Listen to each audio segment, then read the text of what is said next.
ವಿಶ್ವಗುರು ಬಸವಣ್ಣ ಮತ್ತು ಅಕ್ಕ ಮಹಾದೇವಿಯ ಬಗ್ಗೆ ಅವಹೇಳನಕಾರಿ ಪೋಸ್ಟ್, ಆರೋಪಿ ಬಂಧನಕ್ಕೆ ಆಗ್ರಹ.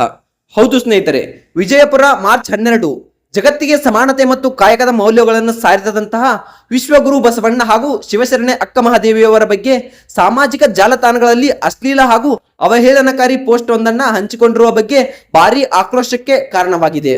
ಹೌದು ಸ್ನೇಹಿತರೆ, ರಮಾಕಾಂತ್ ಎಂಬಾತ ತನ್ನ ಫೇಸ್ಬುಕ್ ಖಾತೆಯ ಮೂಲಕ ಸಮಾಜದ ಆರಾಧ್ಯ ದೈವಗಳಾದಂತಹ ಬಸವಣ್ಣ ಮತ್ತು ಅಕ್ಕ ಮಹಾದೇವಿ ಅವರ ಕುರಿತು ಅತ್ಯಂತ ಕೀಳು ಮಟ್ಟದ ಪದಗಳನ್ನು ಬಳಸಿ ಪೋಸ್ಟ್ ಅನ್ನ ಮಾಡಿದ್ದಾನೆ.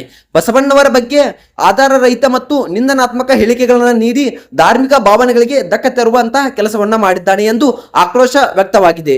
ಈ ಪೋಸ್ಟ್ ವೈರಲ್ ಆಗುತ್ತಿದ್ದಂತೆ ರಾಜ್ಯದಾದ್ಯಂತ ಶರಣರ ಅನುಯಾಯಿಗಳೆಲ್ಲ ಅಸಮಾಧಾನವನ್ನ ವ್ಯಕ್ತಪಡಿಸಿದ್ದಾರೆ. ಹೌದು ಸ್ನೇಹಿತರೆ, ಅಶ್ಲೀಲ ಪದಗಳ ಬಳಕೆಯ ಪೋಸ್ಟ್ ವಿರುದ್ಧ ಆಕ್ರೋಶ ಕೂಡ ವ್ಯಕ್ತವಾಗ್ತಾ ಇದೆ. ಶರಣರ ಅನುಯಾಯಿಗಳಾದಂಥ ವಿಜಾಪುರದಲ್ಲಿ ಜಿಲ್ಲಾಧಿಕಾರಿಗಳ ಕಚೇರಿಗೆ ಎದುರು ಜಮಾಯಿಸಿದ್ದು ಸಾಮಾಜಿಕ ಜಾಲತಾಣಗಳಲ್ಲಿ ಬಸವಣ್ಣ ಹಾಗೂ ಅಕ್ಕ ಮಹಾದೇವಿ ಅವರ ಕುರಿತು ನಿಂದನಾತ್ಮಕ ಹಾಗೂ ಅಶ್ಲೀಲ ಶಬ್ದಗಳ ಬಳಕೆ ಮಾಡಿ ಪೋಸ್ಟ್ ಹಂಚಿಕೊಂಡಿರುವವರ ವಿರುದ್ಧ ಕ್ರಮ ಕೈಗೊಳ್ಳಬೇಕು ಅಂತಕ್ಕಂಥ ಒಂದು ಎಲ್ಲರೂ ಆಗ್ರಹಿಸಿದ್ದಾರೆ. ಹೌದು ಸ್ನೇಹಿತರೆ, ಘಟನೆಯನ್ನು ಖಂಡಿಸಿ ಬಸವಾದಿ ಶರಣರ ಅನುಯಾಯಿಗಳು ಹಾಗೂ ವಿವಿಧ ಕನ್ನಡ ಪರ ಸಂಘಟನೆಯ ಕಾರ್ಯಕರ್ತರು ವಿಜಯಪುರ ಜಿಲ್ಲಾಡಳಿತಾಧಿಕಾರಿಗಳ ಕಚೇರಿ ಎದುರು ಬೃಹತ್ ಪ್ರತಿಭಟನೆಯನ್ನ ಮಾಡಿದ್ದಾರೆ.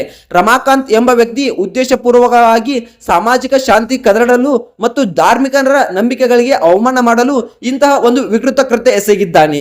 ವ್ಯಕ್ತಿಯ ವಿರುದ್ಧ ಸೂಕ್ತ ಕ್ರಮ ತೆಗೆದುಕೊಳ್ಳಬೇಕು, ಅಂತವನನ್ನ ಬಂಧಿಸಬೇಕು ಎಂದು ಎಲ್ಲರೂ ಆಕ್ರೋಶವನ್ನ ವ್ಯಕ್ತಪಡಿಸಿದ್ದಾರೆ.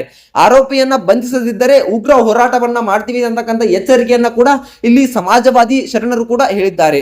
ಹೌದು ಸ್ನೇಹಿತರೆ, ಯಾಕಂದ್ರೆ ಈ ಒಂದು ಕೃತ್ಯ ತುಂಬಾನೇ ಕೆಟ್ಟದ್ದು. ಜಿಲ್ಲಾಡಳಿತ ಮೂಲಕ ಸರ್ಕಾರಕ್ಕೆ ಮನವಿಯನ್ನ ಸಲ್ಲಿಸಿದಂತ ಪ್ರತಿಭಟನಾಕಾರರು ಬಸವಣ್ಣವರ ನಾಡಿನ ಸಾಂಸ್ಕೃತಿಕ ಗುರು, ಇವರು ವಿಶ್ವಗುರು ಅಂತಕ್ಕಂಥ ಮಾತನ್ನ ಎಲ್ಲರೂ ಕರೆಸಿಕೊಂಡಿದ್ದಾರೆ. ಅವರ ಚಾರಿತ್ರ್ಯದ ಬಗ್ಗೆ ಅವಹೇಳನಕಾರಿ ಪೋಸ್ಟ್ ಮಾಡಿರುವುದು ಖಂಡನೀಯ. ಆರೋಪಿಯನ್ನ ಕೂಡಲೇ ಬಂಧಿಸಿ ಸೈಬರ್ ಕ್ರೈಮ್ ಕಾಯ್ದೆಯಡಿ ಕಠಿಣ ಕಾನೂನು ಕ್ರಮವನ್ನ ಕೈಗೊಳ್ಳಬೇಕು. ಒಂದು ವೇಳೆ ಆರೋಪಿಯನ್ನ ಬಂಧಿಸದಿದ್ದರೆ ಮುಂದಿನ ದಿನಗಳಲ್ಲಿ ರಾಜ್ಯಾದ್ಯಂತ ಉಗ್ರ ಹೋರಾಟವನ್ನ ನಡೆಸಲಾಗುವುದು ಅಂತಕ್ಕಂಥ ಎಚ್ಚರಿಕೆಯನ್ನ ನೀಡಿದ್ದಾರೆ. ಹೌದು ಸ್ನೇಹಿತರೆ, ಇಂತಹ ಹೊಲಸು ಜನರಿಗೆ, ಕೀಳಮಟ್ಟದ ಜನರಿಗೆ ದಯವಿಟ್ಟು ಶಿಕ್ಷೆ ಆಗಲೇಬೇಕು. ಸೊ ಯಾಕಂತಂದ್ರೆ ಬಸವಣ್ಣ ಅಂತಕ್ಕಂದ್ರೆ ವಿಶ್ವಗುರು, ಬಸವಣ್ಣ ಅಕ್ಕ ಮಹಾದೇವಿಯವರು ಒಂದು ವಿಶ್ವಗುರು ಅಂತಕ್ಕಂಥ ಮಾತನ್ನ ಹೇಳ್ಬೋದು. ಯಾಕಂದ್ರೆ ಅಕ್ಕ ಮಹಾದೇವಿ ಬಸವಣ್ಣ ಅವರ ಬಗ್ಗೆ ಒಂದು ಮಾತನಾಡಲು ಯೋಗ್ಯತೆ ಬೇಕು. ದೇವರಿಗೆ ಸಮಾನರು ಅಂತಕ್ಕಂಥ ಮಾತನ್ನ ಇಲ್ಲಿ ಬಸವಣ್ಣವರು ದೇವರಿಗೆ ಸಮಾನರು ಅಂತಕ್ಕಂಥ ಮಾತನ್ನ ನಾವು ಇಲ್ಲಿ ಹೇಳ್ಬೋದು. ಯಾಕಂದ್ರೆ ಬಸವಣ್ಣ ಅವರು ಎಂತಹ ಜಾತಿಯನ್ನ ಖಂಡಿಸಿ ಎಲ್ಲಾ ಜಾತಿಗಳು ಒಂದೇ ಅಂತಕ್ಕಂಥದನ್ನ ಇಲ್ಲಿ ಮೆಟ್ಟಿ ನಿಂತವರು.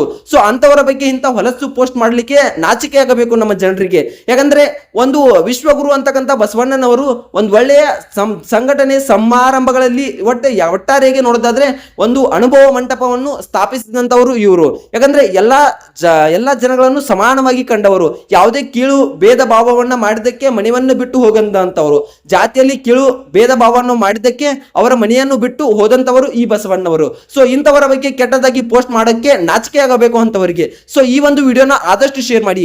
ಅವನು ಯಾವನೇ ಆದ್ರೂ ಕೂಡ ಅವನಿಗೆ ಶಿಕ್ಷೆ ಆಗಲೇಬೇಕು. ದಯವಿಟ್ಟು ಈ ವಿಡಿಯೋನ ಆದಷ್ಟು ಶೇರ್ ಮಾಡಿ. ದಯವಿಟ್ಟು ಈ ವಿಡಿಯೋ ಬಗ್ಗೆ ನಿಮ್ಗೆ ಲೈಕ್ ಮಾಡ್ತಿರೋ ಕಮೆಂಟ್ ಮಾಡ್ತಿರೋ ನನಗೆ ಬೇಕಿಲ್ಲ. ಸೊ ಆದಷ್ಟು ಈ ಒಂದು ವಿಡಿಯೋನ ಶೇರ್ ಮಾಡಿ. ಆ ರಮಾಕಾಂತ್ ಅಂಬುವವನಿಗೆ ಒಂದು ಶಿಕ್ಷೆ ಆಗಲೇಬೇಕು. ಸೊ ಎಲ್ಲರೂ ಕೂಡಿ ಹೋರಾಡೋಣ. ದಯವಿಟ್ಟು ವಿಡಿಯೋನ ಆದಷ್ಟು ಶೇರ್ ಮಾಡಿ.